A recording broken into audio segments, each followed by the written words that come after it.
Hey, I'm Hugh Richardson. I'm a professional musician from London in the UK, and today I will be showing you 19 different reharmonization techniques.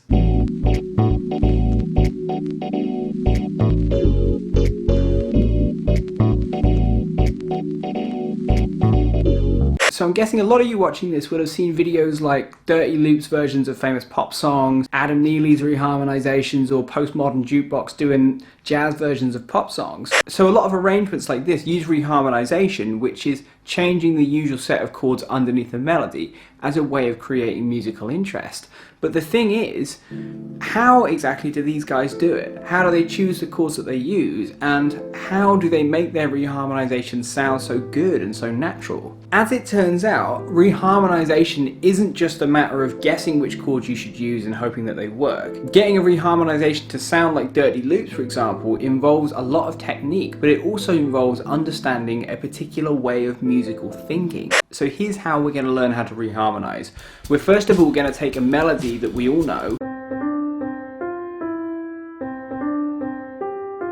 Then we're going to apply a series of reharmonization techniques to this melody. We'll understand how all these techniques work, but we'll also see how all these techniques build on one another to create the next level of harmony. So we're going to start out with basic reharmonization technique, and the reason why is before we can get onto the cool advanced stuff that Dirty Loops do, that Adam Neely does, we need to understand the basic principle that almost all of reharmonization is built upon. So our first level is just the regular harmonization of Happy Birthday. This uses something called functional triadic harmony. So this harmonization has F, which is the tonic, C, which is the dominant, and B flat, which is the subdominant.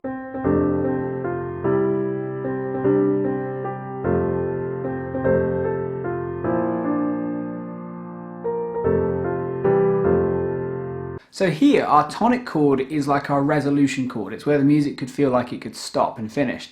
Our dominant chord is what we would call our tension chord. Usually that leads back to our tonic chord. And our subdominant chord, you can almost think of as being like a predominant chord. It's almost designed to be a bridge between the resolution of the tonic and the tension of the dominant. Now this concept is integral for our second level of harmony, which is what we would call functional substitution. To do this, the first thing you need to do would be to harmonize an F major scale. And once you extract all the chords from this, you'll see that you get not just one single tonic, subdominant, or dominant chord, but rather you get a family of each. So the tonic family has chord number 1, chord 3 minor, and chord 6 minor. Subdominant has 2 minor and chord 4, and then the dominant family has 5 and 7 diminished. And when it comes to reharmonization, any chord that's in the same family is interchangeable with another chord in the same one.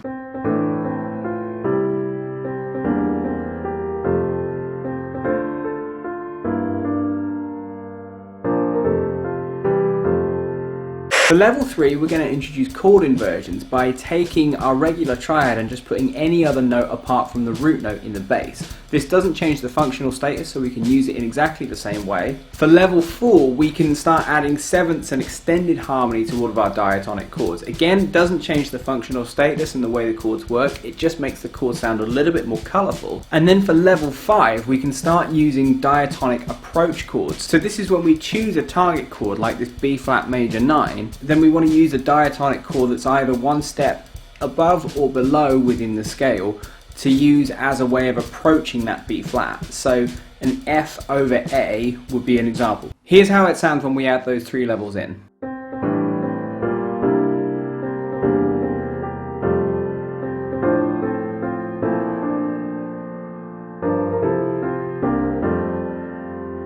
For level 6, we're going to use secondary dominants. Now, a secondary dominant is a dominant chord that occurs on any other scale degree apart from the 5th, where it naturally occurs. The secondary dominant works in the same way as a regular dominant. It still wants to resolve a 4th up or a 5th down, but we can use them to add a bit more drive and weight going into other chords as a way of targeting these chords with a bit more force, like the F7, for example, going into B flat.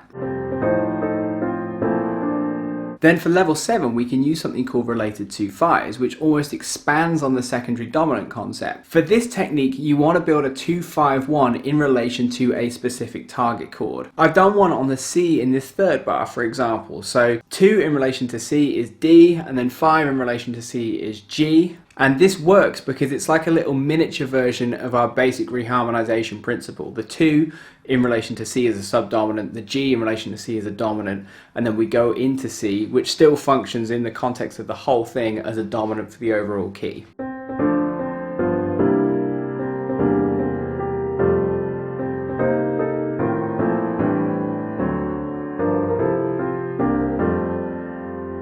So now it really feels like we've got a lot of momentum. We're starting to really push this harmonization of Happy Birthday quite a long way. So the question now is, how do these guys take these really simple techniques and then push them and expand on them to create the really cool arrangements that we all know?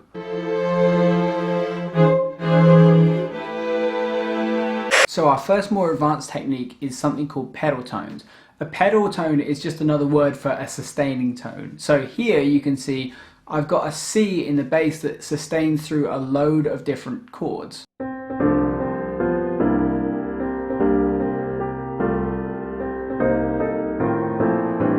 Chromatic approach notes are where we start to really push at the boundaries of what functional harmony can do. This chromatic approach works on a similar principle to our diatonic one, but this time I don't have to approach from within the key. I can approach from a semitone below or above, regardless of whether or not it's in the key. In bar 4 of this example, I've put an E minor triad which resolves into an F major 9 chord.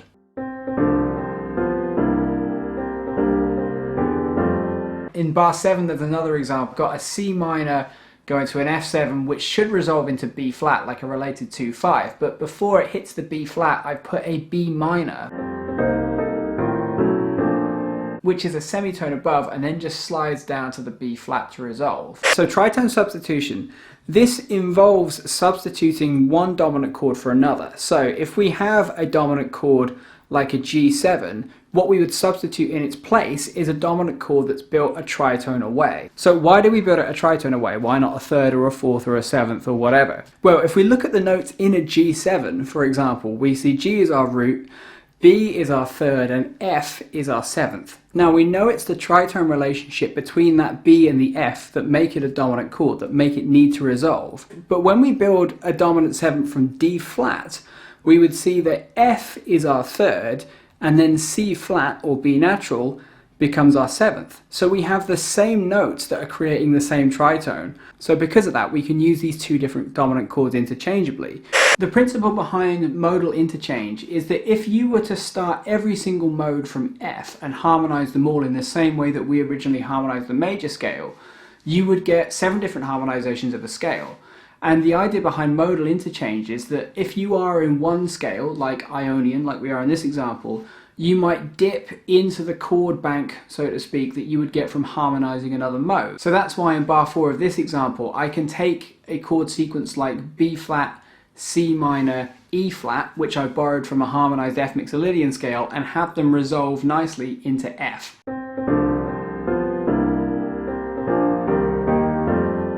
Traditionally with a backdoor 2-5 progression, you're looking to have a 2-5 where the 5 chord is the actual flat 7 of the chord you want to target. So in this example, I want to target the B flat major chord in bar 7. So I would need an A flat 7 as my flat 7, and then an E flat minor 7 as my sort of relative 2. So I go E flat, and then that A flat dominant chord resolves up a tone to B flat. But here I've got it resolving up to the B minor, which is our chromatic approach chord, and then that resolves down to B flat. So we're making a lot of progress here, but one obvious question that's coming up is it possible to reharmonize outside of this framework of tonic, subdominant, and dominant? Can we just throw the whole thing out the window and do something completely different? Yes, we can. And we're going to look at some techniques that you can use to do that. These techniques get a little bit stranger, and some of them do sound pretty weird, but there are some incredibly cool things you can do with harmony once you step outside of this functional framework.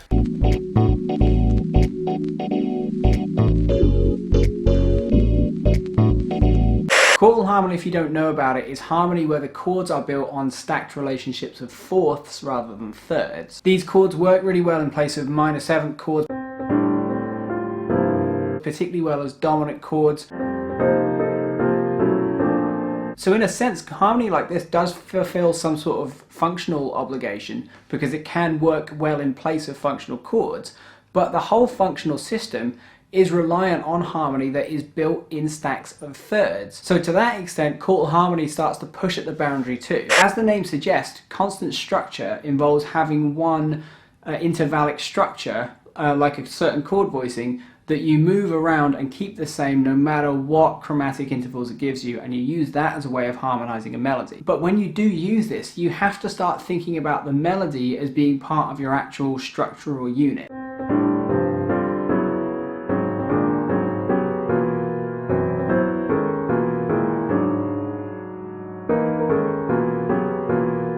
The idea behind mode or triads is that you would take all the different triad types that you can think of when you harmonize one mode. You'd harmonize a melody by switching between these different triads, and then this will give you an effect of having one mode as a sort of overall key center.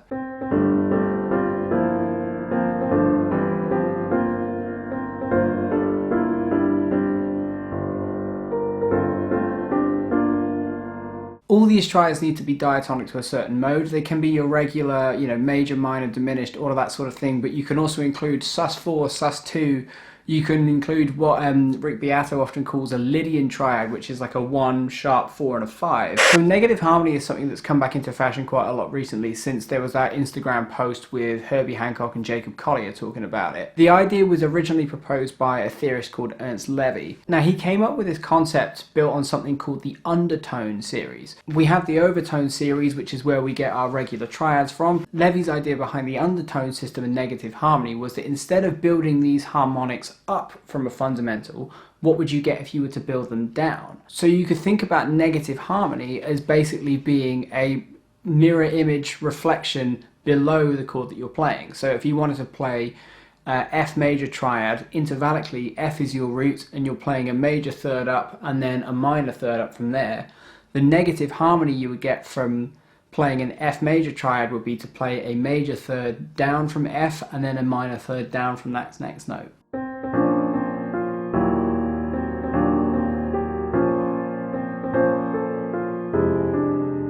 A polychord is one chord that is built out of multiple other different chords. On the piano, if you were to play an F major triad in your left hand and then a G minor triad above it, you would be playing a polychord. If you use these diatonically, you could argue for them having some sort of functional basis, so they might fit well into our first category. But personally, what I found when I use them is that because the chords are so thick and so dense, often the functional status of the chord gets too clouded to kind of really use with any clarity.